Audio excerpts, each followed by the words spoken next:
Selamat pagi, salam jumpa kembali dengan pengantar etika. Saya akan menjawab tentang pertanyaan Pak Greg yang melalui YouTube kepada kita semua. Ada 3 orang yang dikatakan orang yang sakit jiwa. Yang 2 orang berinisial MR dan yang satu inisialnya SJ. Terus yang satunya berinisial FJ. Yang MR dan SJ, mereka menolak perawatan dari dokter. Dan melalui pengadilan daerah, mereka memang dikatakan sakit, orang yang sakit mentalnya. Menurut Undang-Undang Republik Indonesia Nomor 29 Tahun 2004 tentang praktek kedokteran, pasien memiliki hak menolak tindakan medis. Karena dokter itu memberikan resep obat yang keras menurut penjelasan dari Pak Greg.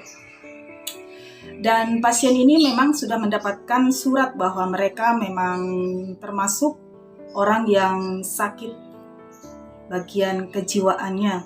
Dan akhirnya pemerintah daerah setempat beserta keluarga sepakat untuk memasukkan mereka ke rumah sakit jiwa untuk pengobatan lebih lanjut karena kata keluarga mereka sangat meresahkan sekali. Oleh karena itu, negara melindungi mereka untuk mendapatkan pengobatan yang layak sesuai dengan harkat dan martabat mereka. Untuk kasus yang 2 orang yang hanya bermasalah di dokter saja di rumah sakit, mereka berhak menolak pengobatan dari dokter tersebut. Dan juga dokter berhak untuk menerima apa yang menjadi keputusan pasien. Menurut kode etik dokter spesialis kedokteran jiwa psikiater Indonesia yang dalam jurnal yang saya baca yaitu PDSKCI, Perhimpunan Dokter Spesialis Kejiwaan Indonesia.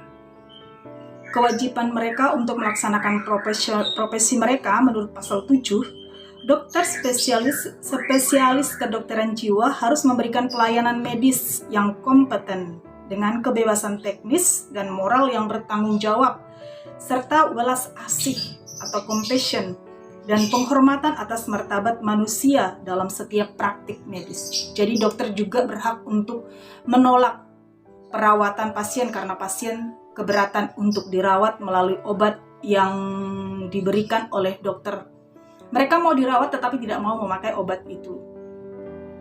Dan kewajiban dokter spesialis kedokteran jiwa terhadap pasien menurut pasal 11 mengatakan tindakan medis berisiko tinggi hanya diberikan setelah diperoleh persetujuan dari pasien atau keluarganya secara tertulis atau dikatakan informed consent. Berarti kendati pun keluarganya setuju di pasien mengkonsumsi obat yang keras, tetapi kalau pasien sendiri tidak setuju, dokter tidak bisa melakukan tindakannya.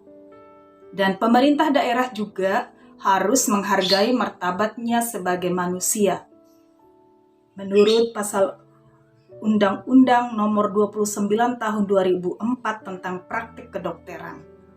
Oleh karena itu, pasien yang naik banding ke pengadilan pemerintah yang berinisial F boleh mengajukan keberatannya dan dia akan dilindungi oleh negara.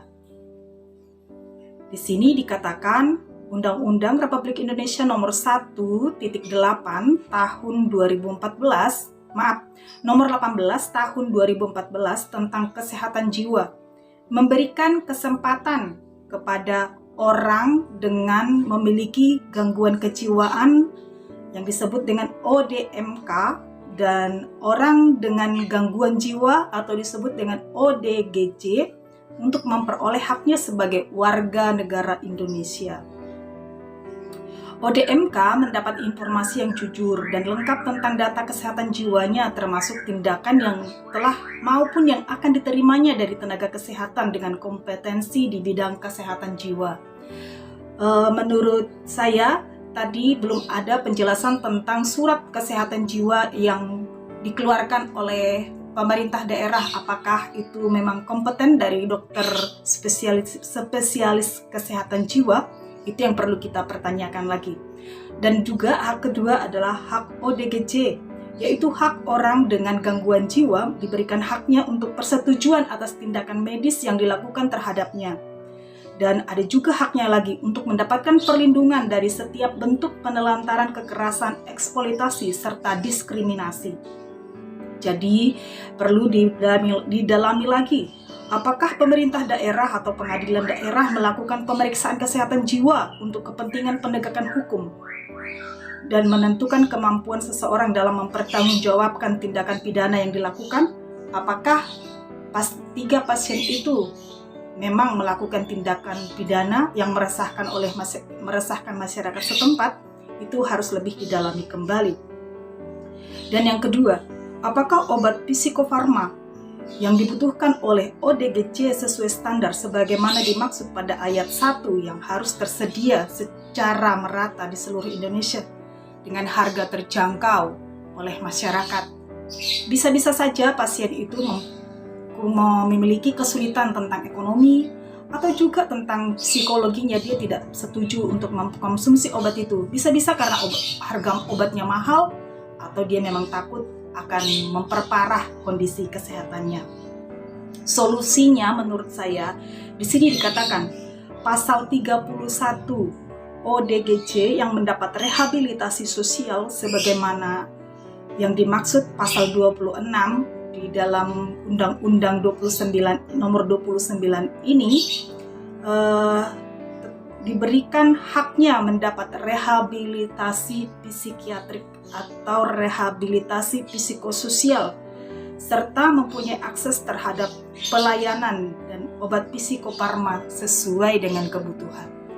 Jadi menurut saya pasien yang 3 orang ini masih bisa memakai akal sehatnya karena mereka masih berani menolak mempertahankan kesehatannya.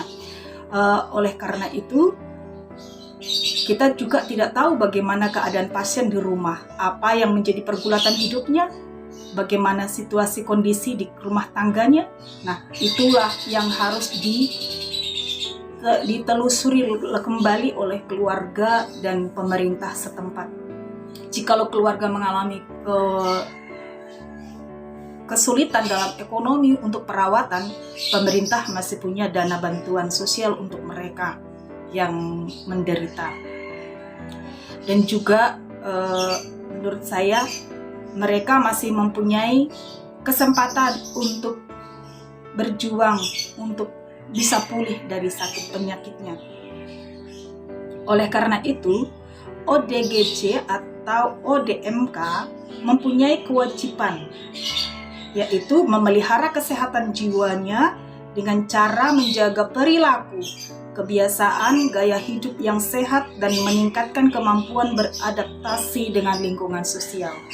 Jadi, menurut saya, semua pihak kita harus teliti lebih lanjut agar penanganan ODMK atau ODGJ dapat lebih optimal dan mereka tetap ditingkatkan martabatnya karena mereka adalah citra Allah.